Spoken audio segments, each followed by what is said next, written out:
તો ગઈકાલે સમગ્ર રાજ્યમાં કમોસમી વરસાદ અને ભારે પવનના કારણે નુકસાન બાદ આખરે જાગ્યું છે એએમસી। અમદાવાદમાં લાગેલા હોર્ડિંગ્સને લઈને કોર્પોરેશને એજન્સીઝને આપી છે સૂચના।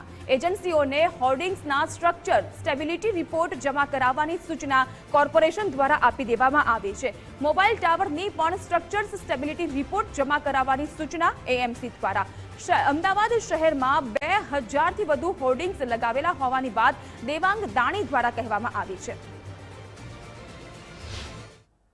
આગામી મહિનાથી જ્યારે મોન્સૂન ચાલુ થઈ રહ્યું છે, વરસાદી માહોલ શરૂ થવાનો છે, અમદાવાદ મહાનગરપાલિકા દ્વારા ગત અઠવાડિયે એનો રિવ્યુ કરવામાં આવ્યો હતો।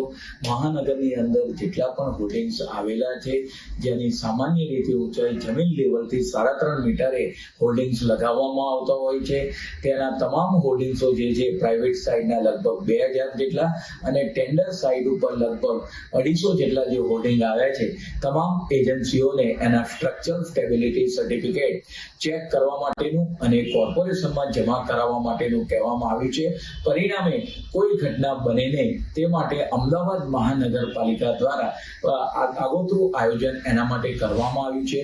ગઈકાલે સમગ્ર ગુજરાતમાં કમોસમી વરસાદ અને પવન ફૂંકાવાની ઘટનાને સાથે સાથે મુંબઈમાં પણ જે વાવાઝોડું આવ્યું હતું ને હોર્ડિંગ્સ પડવાથી 14 જણોના મોત થયા હતા તેવી ઘટનાને પગલે એએમસી સતર્ક થયું છે અને ખાસ અમદાવાદમાં 2000 જેટલા પ્રાઇવેટ હોર્ડિંગ્સ અને 250 જેટલા ગઈકાલે ગુજરાતમાં પવન ફૂંકાવાની ઘટના સાથે મુંબઈમાં જે વાવાઝોડાને પગલે હોર્ડિંગ્સ પડવાથી 14 જણાના કરુણ મોત થયા હતા, જેને પગલે એએમસી દ્વારા જે સતર્ક નિર્ણય કરવામાં આવ્યો છે અને જે અમદાવાદના હોર્ડિંગ્સ છે, જે 3.5 મીટરથી ઊંચાઈના હોર્ડિંગ્સ હોય તે 2000 હોર્ડિંગ્સ જે પ્રાઇવેટ હોર્ડિંગ્સ અને ટેન્ડર પ્રક્રિયાના 250 હોર્ડિંગ્સની ઊંચાઈ અને જે ટેન્ડર પ્રક્રિયા પ્રમાણે જે આવતા હોય તે સ્ટ્રક્ચરનો સર્ટિફિકેટ આપવાની સૂચના આપવામાં આવી છે। ખાસ આપણે દ્રશ્યોમાં બતાવવા માંગીશ કે અમદાવાદના આ તમામ જે જગ્યાના હોર્ડિંગ્સ છે જમીન લેવલથી 3.5 મીટરની ઊંચાઈએ તમામ હોર્ડિંગ્સની જે સ્ટ્રક્ચર છે તેનું સર્ટિફિકેટ હવે જમા કરાવવાનું રહેશે। તદુપરાંત જે વરસાદી વાતાવરણ આવી રહ્યું છે ત્યારે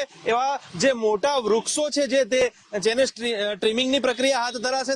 તદુપરાંત ગાંધીનગરમાં ગઈકાલે જે મોબાઈલ ટાવર પડ્યું હતું, એટલે કે મોબાઈલ ટાવરને પણ હવે જે એના નિયમો પ્રમાણેના જે સર્ટિફિકેટ છે તે કોર્પોરેશનમાં જમા કરાવવાના રહેશે। ખાસ કરીને મોન્સૂન કામગીરી આવતા મહિનાથી શરૂ થતી હોય ત્યારે અમદાવાદ કોર્પોરેશન દ્વારા કમિશનર દ્વારા મહત્વનો નિર્ણય લેવામાં આવ્યો છે અને જે જમીન લેવલથી 3.5 મીટર ઊંચા જે લાગેલા જે હોર્ડિંગ્સ છે તે તમામ હોર્ડિંગ્સના હવે સર્ટિફિકેટો જમા કરાવવાના રહેશે।